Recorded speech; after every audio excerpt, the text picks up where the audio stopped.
Hello again, everybody, and welcome back to an Our Town Community Show. Super excited to have the man, the myth, the legend, Coach Nick Johnson in the house. How you doing, my friend? Doing great. How are you? Oh man, good. And we've been trying at this for a while. You're busy guy. You got a few things going on. Yeah, that's right. You just got a few.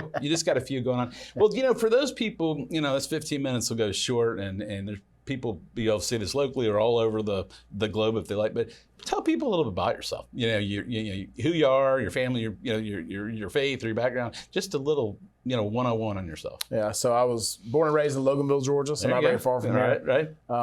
After college, I played college football. After college, I came back teaching and coaching. We'll throw in. You got to play under Holtz, right? Yeah. There you go. I got to get South Carolina. There you go. Yeah, and then went to Coastal Carolina. Actually came back and taught at Loganville High School for 10 years with Coach Godfrey. Okay. And that's really my connection to Parkview. Was he got the job at Parkview. Followed him along because he's such a great guy. Oh, yeah. And one of my best friends. And we moved over to this community about 5 years ago. Been over here. My wife is a media specialist at Camp Creek Elementary. We met at Coastal Carolina. She's from Maryland, which is still below the Mason-Dixon line. So that counts. We call her, sort of a Southerner. Her family calls her a Southerner now because she kind of talks Southern. And then I got two kids, Camden and Sanders, who are 9 and 7. Camden will be 10 in 2 weeks, so 10 and 7 really. Well, on a personal note, we're neighbors. We have two different parts of our subdivisions, but they've got the ultimate coach's row of the coolest thing ever. It's like being back in fraternity days. I don't know. Like I said before, I'll never remember which house is house, but I'll just wander around until somebody lets me knock on the door. It's great for our kids, though. It is. Our kids just stay outside all day. And, awesome. that makes me happy because you don't see a lot of that anymore, and where it's safe and kids do that and get them off the video games. Oh, yeah. Right?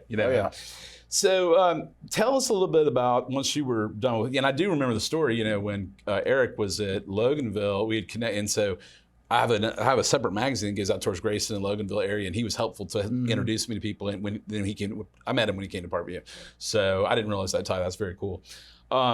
So in terms of like family, friends, and faith, in terms of what drives you each day, and I know you do a lot of different things. How important are those things to you? Yeah, it's super important. I was raised with a single mother, so coaches were basically my entire influence growing up. So that's really kind of what led me. We know teaching and coaching is not always glorious and high paying and all that stuff. But my coaches basically influenced my life, and that's why I became a coach. You give back? Yes, absolutely. Yeah. And now that I thought coaching was hard, then I started coaching my own kids, and it's way harder. Oh yeah, it is way harder. But I love it. It's. Well, how do you deal with it? I've done extensive work, worked in family business, consulted with them with parents of whatever. How's your philosophy of coaching your own kids? I'm curious of the take because it is tough. Yeah, my two kids have two totally different personalities. Okay. My older kid, he's a little bit more sensitive. So honestly, he's on a baseball team now where I don't have to coach him anymore. Right. Through Chan's program, Meridian. Sure. So it's awesome for me. He's really connected with the coaches there. My younger one, I can be as mean to as I want to, and it motivates him. He needs that. He wants that. Yeah. And that's one thing you learn with kids is kids come from different backgrounds. I mean, it's hard to coach everybody the same way. You can't. We had a guy the other day. I told you I was doing the podcast network thing, and one of my hosts over there was interviewing the new NG3. I can't think of the guy, Colin, but he was just talking about he had done stuff with baseball, but he's just going to start doing stuff with football, and but the small groups and whatever, and I think you would agree. There's not the world can use as much of that as possible. Oh yeah, because how we invest in younger people in particular. It's a little. I mean, my kids are a little bit older, obviously, but they got this whole online life, and maybe everything they're seeing online is not true. Yeah. So, but anyway, with you mentioned your wife and your kids, and now let's talk about, like, when I say fitness, I'm going to talk about not just physical fitness, but you've probably seen a lot of people, Nick, mental fitness or spiritual fitness even, but mental fitness. It's been a tough few years for a lot of people that they can sit here and, well, you guys are laughing, having fun, but I'm depressed, I'm frustrated with the world, whatever. What might you say to those kind of people to kind of encourage them about, hey, life's about ups and downs? I mean, to inspire that person who's feeling that way. Yeah, and that's where I think sports is so important in schools is, it gets kids to walk across the stage that never would have walked across the stage. I agree. just because as a student athlete, as busy as we are now, I'm just used to it because that's what I was used to. Whole life, yep. And that's the biggest thing that we missed during that period was fellowship with our kids, fellowship with our teams. That's what kids miss not coming to school, and that is hard. And it's tough for us. It's been tough for adults, Yeah. And luckily in our neighborhood, we're around all our people, so we were kind of, not in that mix. But I mean, it's just one of those constant things. I mean, you got to stay connected to people, and that's the one thing. I've tried to tell kids, talk to other people. We've gotten out of that. Let's talk. Open your mouth. Talk to other people. Well, and my kids, I've got one just finished Georgia Tech, and one that's the midst of college and whatever. And it's funny, you can't put all your kids in one bucket. To your point, what you said earlier, but the ability of some kids, I mean, because I know you don't have a problem with it, or I wouldn't. But if I didn't have any GPS or whatever, I can go ask whoever. I'll figure out a way to get from, if it's to Coastal Carolina, I'll figure it out person by person by asking. Yeah. But in some cases, I would say it's becoming a lost art. It's tough. Well, my map doesn't work, and what do I do? I'm like, well, in the old days, and I don't want to be that guy, but it's there's great tools, but talking to people is different than texting with people because there's no. You can use all the emojis in the world, but you can't really know the essence, right? Well, the coolest thing for me is I teach business education. So we do group work for everything. And it's awesome to make kids feel uncomfortable because that's what it does. I mean, I have kids from 9 through 12 in my classes. So, sometimes I'll make them choose a different gender. Sometimes I'll make them choose different ages. Sometimes just sex, just mix up the group. Somebody you hadn't worked with before. Yep.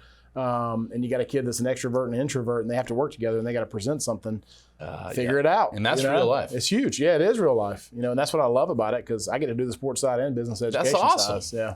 Yeah, I'd like to drop in and watch one of those things because that's what I always do is when I teach a class on site somewhere or speak somewhere, if it's the same group coming in, in a couple of days, I'll sometimes just mix the seating up on purpose. Yeah. Oh yeah. Because everybody goes to the same seat, and they're like, I'm like, is your name on that seat? But, human beings get very comfortable. And when you put them with, extrovert, introverted, or, different genders or different things, they're having to work, which is real world scenario. Yeah. And that's my whole story of, the stuff I was saying before air of education is I want to take all the stuff they learn, but here's how it applies to the real world. Yeah. Because that's where the rubber meets the road. Right when, this is a random story, I don't know why I thought about this, but right when the mask mandate was lifted in Gwinnett County schools, first period that day, I said, all right, guys, mask mandate, let's talk about it. And the kids are like, some don't even know because their parents didn't tell them. But their eyes are like, why do you want to talk about it? Why we're not supposed to talk like we're supposed to be, and it's like, you threw them I just make them uncomfortable. And I'm like, this is it. This is life. Like, be uncomfortable and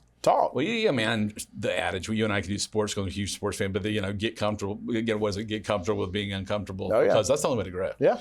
And, the growth mindset versus just setting a goal is continually learning. Yeah. And, I think that's awesome. And you got kids in there that you can, really teach them things, and then you're getting to have, coach kids on the gridiron and, out there in the fields too. And, impact their life. But so tell me, we got to talk about something fun. So, in terms of fun, what do you enjoy when you're not having a coach, or I know you love coaching, but when you're just chilled out or you're down at the beach, what do you enjoy doing? Travel. I mean, that is it. I mean, that's travel. We go to the beach probably 4 or 5 times a year. We're beach people. Some people are mountain people. I'm with you, buddy. I can do the mountains for a couple of days. I get a little bored then. Yeah. Especially when it's cold. Yeah, I'm too hyperactive.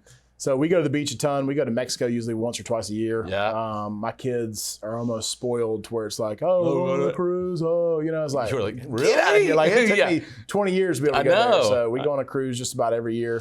We had this conversation at my house the other night, and even the kids get older, they're like, why can't we do that? I'm like, do you understand how privileged you are to be able to go to these places? And I think the answer sometimes they don't. Yeah. And I'm glad they can get to go and all that kind of stuff. But it is, I am too. I mean, we love it. I love to travel, and even when stuff was and back in 2020, we were one of the first ones to go to a place. I had to. That's how I found the place in North Myrtle Beach, because I was like, I can't just like stay in the same spot. Yeah. I'm like I've got to, and you know what? Life's too short. You've got to live it. And there were a lot of people that for a year and a half they didn't go and do anything, and I'm like, well, that's a year and a half of your life. So and May of 2020, we actually took, there was 36 of us that went down to Daytona where we usually stay. And it was, all our coaches, we basically just took the whole complex over, and people were a little nervous, and we were just like, hey, we've been around each other the whole time. Y'all had an insulated bubble, right? So, y'all were that was right when we went to it. Was May 2020, and I was watching. But I told my wife Laura, who works with your wife, I said, I mean, we can either live our lives safely and do it, or I mean, who knows how long it's going to last? Do you want to look back when you're 80 years old and go, we just did nothing for 2 years? Same thing, yeah. So, but I'm with you. I can do the mountain for a couple of days. I'm not a huge cold weather guy. So Laura grew up in Virginia before moving to Florida. So I guess she was a little bit north of Maryland. So we always talk about that north-south thing. But she ended up going where we want to be one day at the beach, and her high school years were in Sarasota. Yeah. So I used to go down and visit. I'm like, dude, this is awesome. She's like, no, I want to get away. And I said, once we do our time in Atlanta, we're going to find water, man.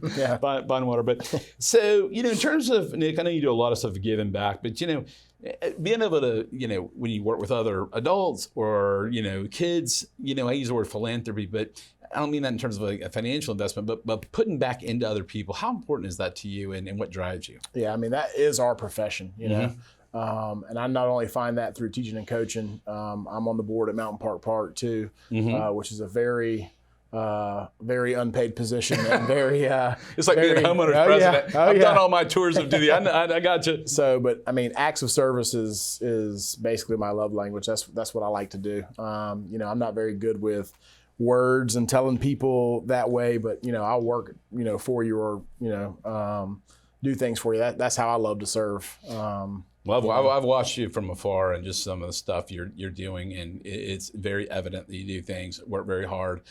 But the thing I love, and where I felt, even though we haven't spent a ton of time together, I'm doing a TV show, and the first time we're together a lot, is you have fun doing what you're doing. I never take myself that seriously, and I can tell you don't either. It's I saw one time you had a post and someone was saying something to you, and you're like, PG, please. And that's the way it rolls. It's not, it's like, but we let's watch how. Remember, a lot of people are reading what's going on in these posts, and that's the same way. In terms of coaching and teaching. Is that been everything you thought it would be when you first got into it? I mean, I honestly don't know the answer to the question. So, there's a lot of stuff you have to deal with, just what my wife tells me, but I don't know that because I'm in business, have my own business, but there's stuff that I can do that probably you can't. So I don't know. So is it it's what a you super loaded question? So it's a bad question. So you just tell me how. Right now, it's a very tough question because of all the stuff that we're dealing with kids, with us, with other teachers, with administration, with lots politics, of variables, with everything. I mean, it's just all kind of. It's a very strange industry to be in right now, honestly. But you got to find the joys in anything you do. You do. And will I be doing it in 16 more years? Maybe, maybe not. I don't know. I haven't decided that yet. Yeah, well, I think that's kind of, just like this show didn't exist 2 years ago or something else. I feel got open certain doors, and when you go, that's something that I feel called to do. So I'm kind of like you. I don't know. I don't know how it's going to play out, but right now this is the season I'm in. Yeah. But no, I will never try to say I understand because I don't. I listen to a lot of stories from a lot of people, especially in Gwinnett County at different levels, and I'm like, wow. Yeah. So I applaud what you guys do. All you guys. I've had the chance before, bring in Eric and Chan and Nick, and doing a different show, and then I wanted to get you on, and between you and I trying to get to the beach, we had to find time to do it. But all right, my friend. Well, this is Nick Johnson. I appreciate you coming on the Our Town Community Show. Nick, appreciate it, man. Appreciate Thanks you. for having me. Thanks for tuning in, folks, and we will see you again next time.